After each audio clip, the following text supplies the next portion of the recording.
You know, I've seen my fair share of terrible mafia movies. John Travolta's Try Hard Gotti movie comes to mind.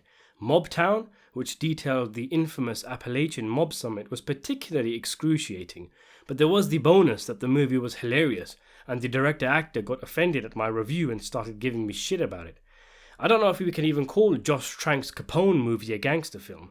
Wasn't it just 2 hours of Tom Hardy farting and shitting himself? There was this Frank Vincent mob film Chicago Overcoat, which I reviewed a while back, which wasn't great either, although to be fair, Chicago Overcoat is actually quite a fun watch, and it was nice to see Frank Vincent get to have a mob film where he is in the starring role. There's a whole host of low-budget D-grade mob flicks out there that tend to star actors from The Sopranos, Goodfellas and whatnot for a quick paycheck, and so the filmmakers can slap the actors' faces all over the posters. One such film I came across was Danny Provenzano's This Thing of Ours. I've always wanted to watch this film. I've had it on my list for a while, simply because of who was in it. How can there be a gangster film out there that stars all these guys and hardly anyone's seen it?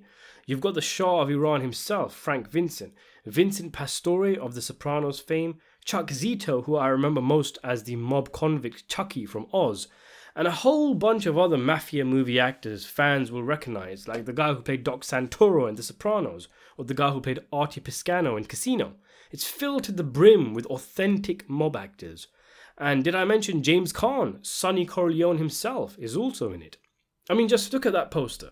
Generic photoshopping aside, surely you would be intrigued if you came across this in a store, right?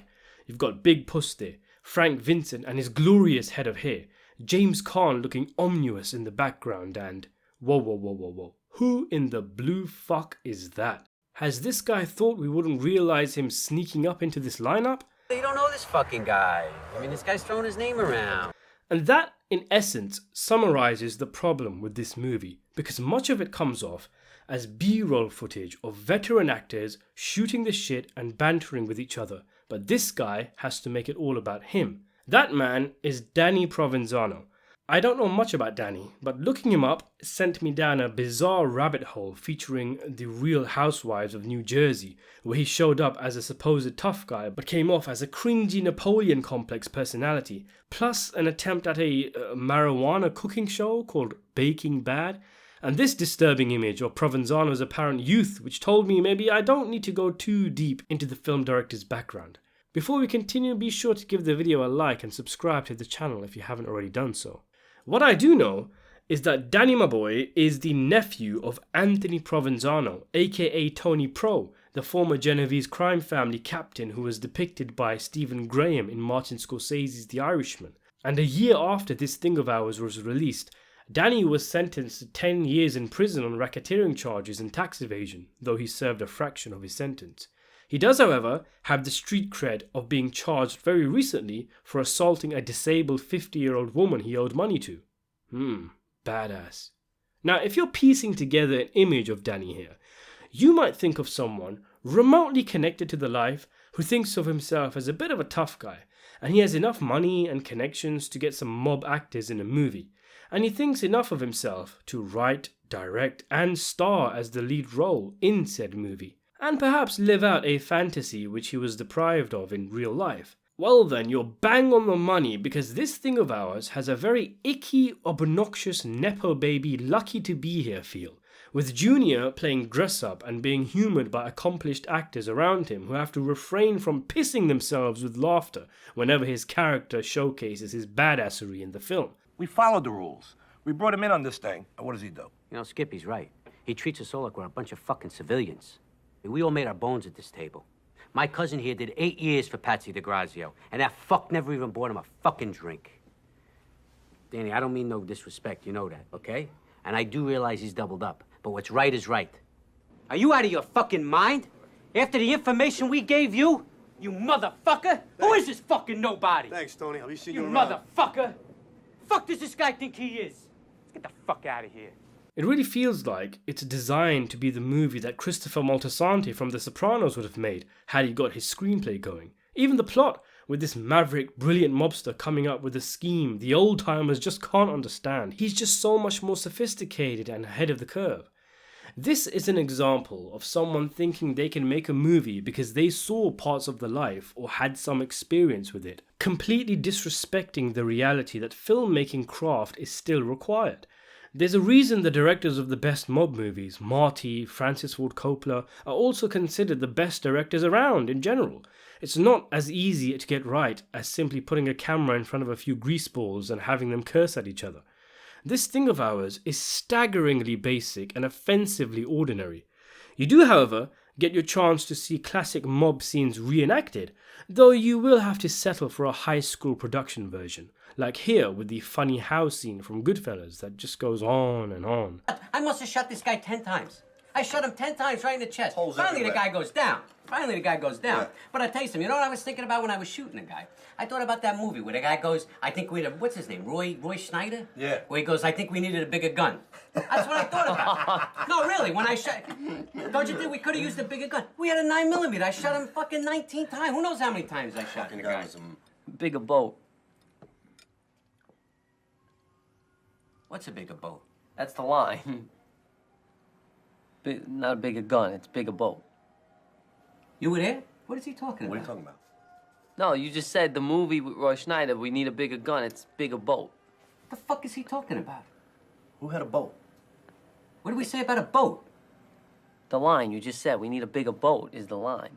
No, this happened in a He warehouse. was in a warehouse. Not a boat. No, in the movie, it's not gun, it's not the. It was a funny story until he said it. No, this guy's I crazy. don't know what he's talking about. No, it's a true story. That's a true story. I believe It's not it. in a movie. What do No, you... I believe it. Really You had the line wrong from Jaws. What is he talking about? We'll show you the newspaper clippings No, about it the really whole fucking happened. thing. It No, happened. I believe it. I believe it. Losing his fucking mind. I What was in believe his it. I mind? believe it. All right. Anyway. So the opening scene is a meeting or sit-down of some sorts with James Caan, his only scene in the film by the way. I half wonder, being the great storyteller that he is, if he was even aware that there were cameras rolling, because I genuinely thought for a while that this was some kind of behind-the-scenes table read, and it's blue for some reason, because Danny's obviously discovered the color hue button on his editing software. And there's no need to pay attention to what's going on here, because this scene is shown again in its entirety later in the film. Basic filmmaking technique errors include no wide shot to establish Caan is supposed to be in a wheelchair, so we get an awkward pause after he gets angry at the table and is wheeled away. These guys are driving me crazy. Get me the fuck out of here.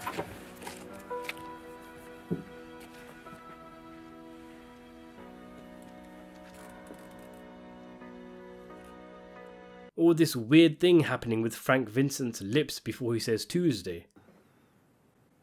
Tuesday. I'm guessing they changed and ADR'd his line? It's an example of the many bizarre scenes in the film, like a hard cut to what looks like a Sopranos outtake, with Phil Leotardo and a generic mobster who got too many whacks to the head watering their garden. Shoot it a little over there. Over here in the front. Not on my shoe, Sally. My mind is somewhere else. Yeah, you got that right. I think it was an attempt at an everyday life kind of scene, but you're not setting the best precedent early on when the main mob boss of the film looks like he's a caretaker in an old people's home. A lot of parts of this movie genuinely feels like B-roll footage outtakes, like the guys were just sitting around breaking balls going off script. And I don't even mean that in a bad way. These were easily the best scenes in the film. I didn't say nothing. I'm talking about the game. You're talking about the game. Yeah, game talk, that's all. Yeah, and I'm on the phone and you're talking. I'm talking about the game to him. You wasn't talking to me. Don't get me involved in I'm this. not talking to him. I don't give a fuck who you're talking to. I'm on the phone and you're talking. Well, it was only game talk. That's it. Should have a little respect when he's on the phone. Well, you know. Well, you weren't talking? I You were wasn't talking to too. you fucking rat. Yeah. You know, you're like the fucking Three Stooges, Manny, Mo, and Jack. Yeah, Mo. Don't Right call over me here. no fucking Mo. You're a fucking Mo. Yeah, Stands and for you're Mo. curly with that fucking wig. That's not a wig, you prick. That fucking nest you got up there, you got a fucking bug crawling out of it. Put your shirt on. What do you think? You playing strip poker here? Why don't you shut the fuck up? Well, the truth is, the guy's giving me a fucking hard eye.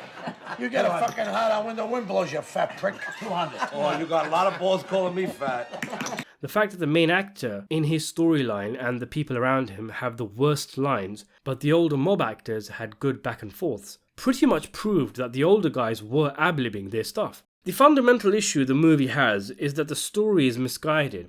It centers around our boy Danny and his crew orchestrating a move where they use the inside man at NASA, where a super chip is attached to a launching satellite, and once it's up in space, the hacking guy will get into it and get the card details of bank customers to steal their money and send it to offshore accounts. Now, super chips, satellites, and hacking the mainframe technology, that crap does not belong in a mob film called This Thing of Ours. It just doesn't fit. No one wants to see that here. Danny, you called me here to listen to this bullshit? Can we listen to what these guys have to say, please? It still sounds like mumbo-jumbo bullshit to me. Patsy, let the kid talk. Yeah, I get it. The movie is trying to do the whole thing that the mob needs to move on and get new rackets.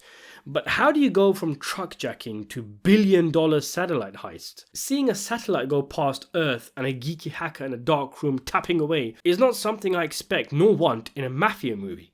The scene where the guys are telling the capos what the plan is painful because clearly no one has any idea what's going on. This means that with our portable dish, we can access a communication link with the satellite. Now, this form of communication is used by the banks to transfer funds from one bank or one account to another. The chip allows us to intercept their encryption codes for a short period of time. Then we install what's known as a sniffer program to access the bank code. We can do this because every bank and credit card company from North to South America use 40-bit keys. Now, when they get federal approval to use 128-bit keys, you can forget it. It's too late because it's too complicated to break. And that's why, gentlemen, the window of opportunity. After World War II, U.S. officials declared all encryption devices weapons of war, and the State Department assumed authority to control them, granting companies permission to only use it too short for military purposes. The FBI butted in and said 128-bit keys would interfere with wiretapping, electronic surveillance. What is this guy talking about? But no worries, because Frank Vincent okays a loan of $50 million. Not that we ever know what the money's for, which you'd think would be important, seeing as though the hook of the movie is supposed to be that the guys are going to get whacked if they don't deliver. And the reward for this score? $1 billion. I'm serious. Where did they even pull that number from? What's this, an Ocean's 11 movie? A Fast and Furious heist? Even those movies kept their numbers more realistic. And what the hell was this? Did the guy next to Frank Vincent become deaf all of a sudden, so Vincent had to repeat the line and then awkwardly stare at the youngling? I estimate 1 or 2 billion, maybe more. 1 or 2 billion. 1 or 2 billion, maybe more.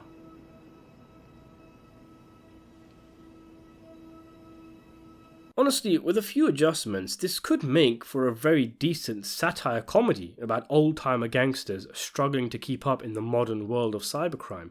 But it's awful. It's like if Ed Wood directed an episode of The Sopranos.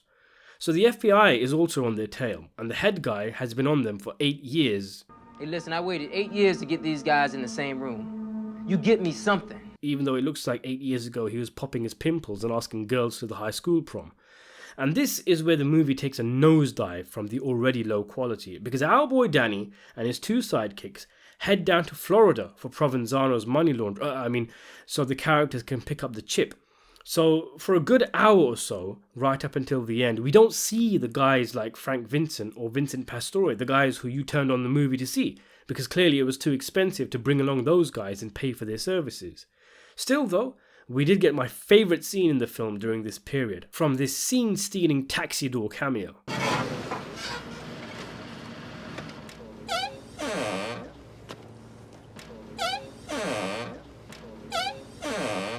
They get the chip from Walter White's long-lost brother, and the part where they test it just goes on and on forever.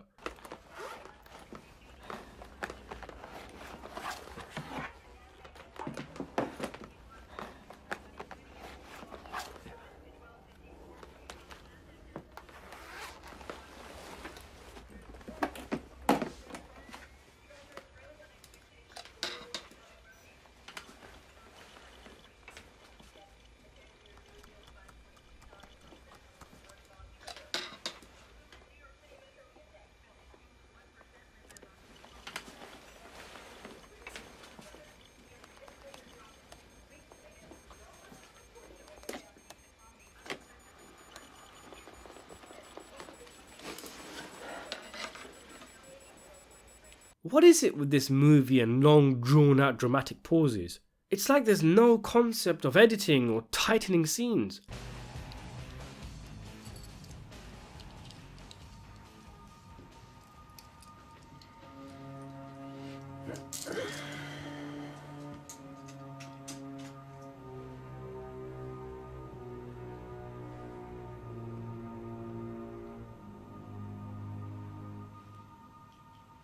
What's up?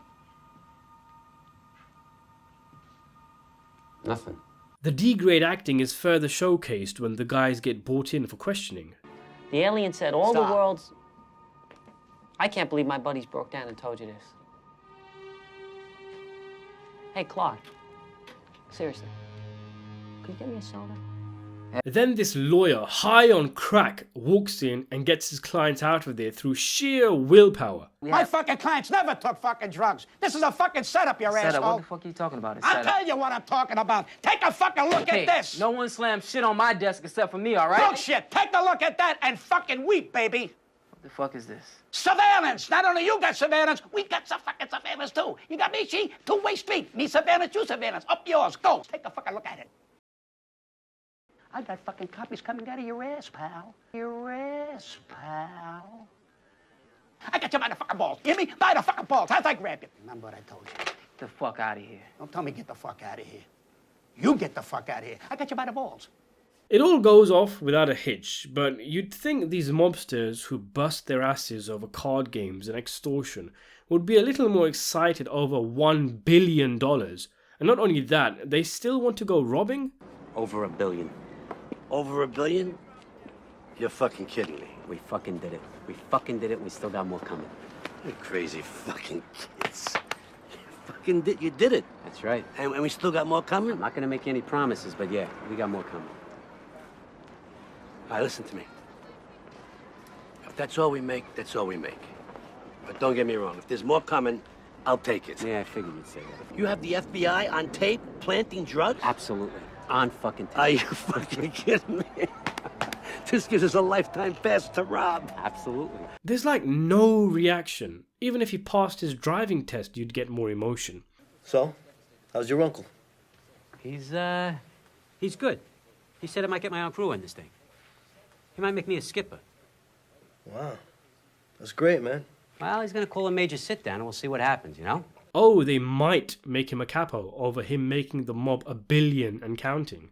So then some bad guys come along and kidnap one of the sidekicks, and he gets a chance to put something on his demo reel. I'm just gonna break your fucking thumb. No, don't. Oh, you motherfucker. You motherfucker. Yeah, Oscar worthy. Am I right, guys? So then some other shit happens, but they all live happily ever after. Not before Danny is forced to kill his two sidekicks because... I don't know. But I know it's gotta be done because Frank Vincent kept saying it's gotta be done. There's no other way. It's gotta be done. There's gotta be another way. No, there's no other way. It's gotta be done. I was getting choked up. It's a really emotional scene, as you can tell by the music playing during the murder of his two friends.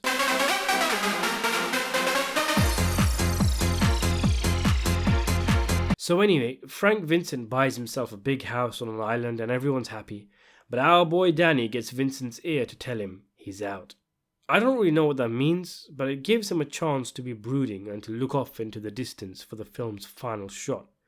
So there you have it, this thing of ours. In my opinion, forget about it. Have you seen the movie? What did you think of it? And what do you think is the worst mob film ever made?